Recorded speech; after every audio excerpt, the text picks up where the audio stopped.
Now, there's some speculation about whether I'm about to embark on a political endeavor in which I've been previously unsuccessful. Let me state unequivocally that I have no intention of running for U.S. Senator in Massachusetts. Welcome back to the Steve Malzberg Show. Joe Concha filling in for Steve Malzberg. Romney has a very underrated sense of humor. I will say that about the former Massachusetts governor. If you remember the Al Smith dinner before the 2012 election, he killed it. I mean, he's actually quite good, and that's always been his problem, right? The human side of Mitt Romney. Do we really know who he is?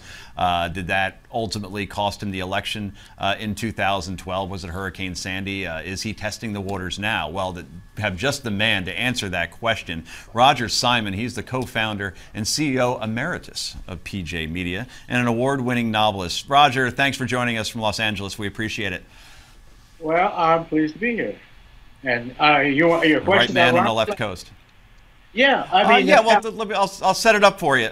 Sorry, we've got a little bit of a delay, but it seems, if I were a betting man, that he is absolutely running in 2015. I just feel like he thinks it's unfinished business from 2012. Maybe the second debate he got tripped up by Candy Crowley. Maybe a hurricane doesn't hit in New Jersey October 30th. Maybe all these things don't happen. He's president right now, and I think he thinks the third time is a charm. Your thoughts?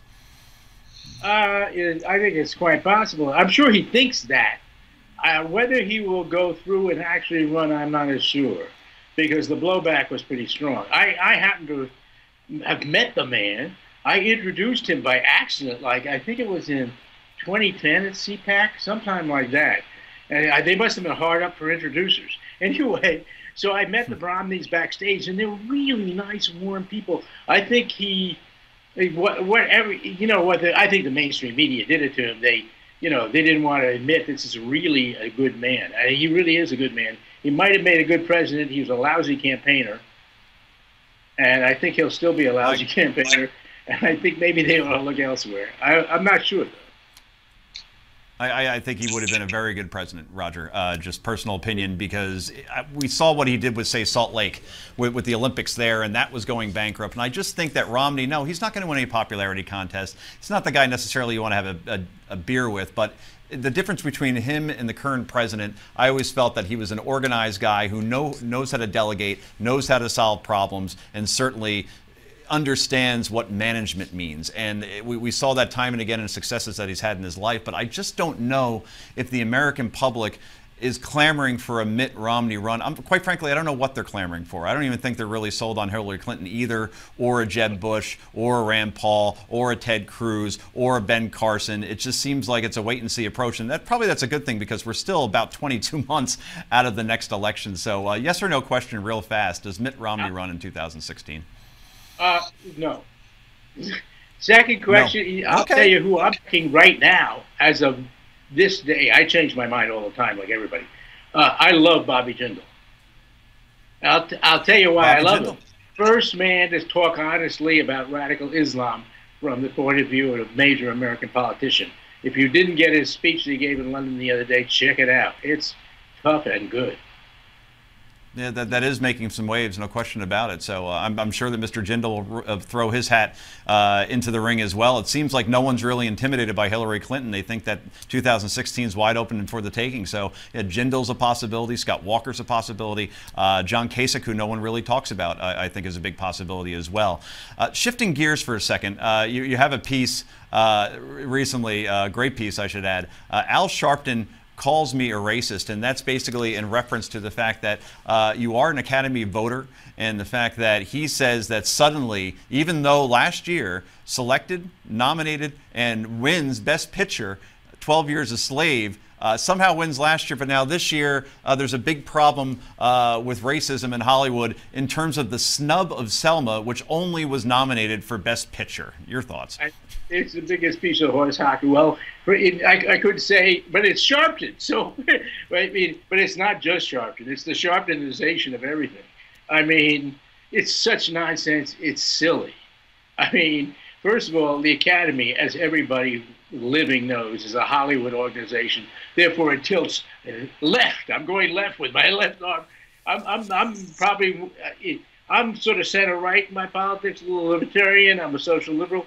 I'm way to the right in the Academy. Everybody would bend over backwards in the Academy to give a black person anything. So the whole thing is horse manure. And I agree. And we've seen it before in the past, right? Sorry, go ahead. We talked over you. Yeah. Go ahead, Roger. Well, you just said it. You've seen it so many times. And, you know, the Academy started nominating black people for Oscars in 1960. So get serious. I mean, Sidney Poitier, for instance, a couple times in the 60s. And we could go on as far as, and we're almost out of time, so I'll end it with this. Steven Spielberg wasn't nominated for Best Director of Jaws, and that's all you need to know, that sometimes not everybody is going to get nominated, despite the quality of work being extraordinary. So, Roger, we appreciate you joining us. He's the co-founder and CEO emeritus of PJ Media. Roger, thanks for joining us from Los Angeles. We appreciate it. And we'll be back with more of the Steve Malzberg Show after the break. But first, Dr. Martin Luther King Jr. was the leader of the civil rights movement, as we all know, in the 1960s. And his famous words helped move the country closer to achieving equal rights for all races. In honor of Martin Luther King Day, let's take a look at this influential American's life with this hour's American Moments.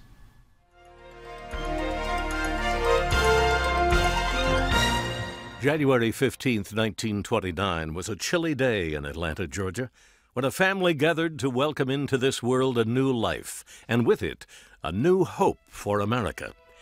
2 years after his birth, his father Michael King changed his name to Martin Luther King, and then changed his son's name to Martin Luther King Jr.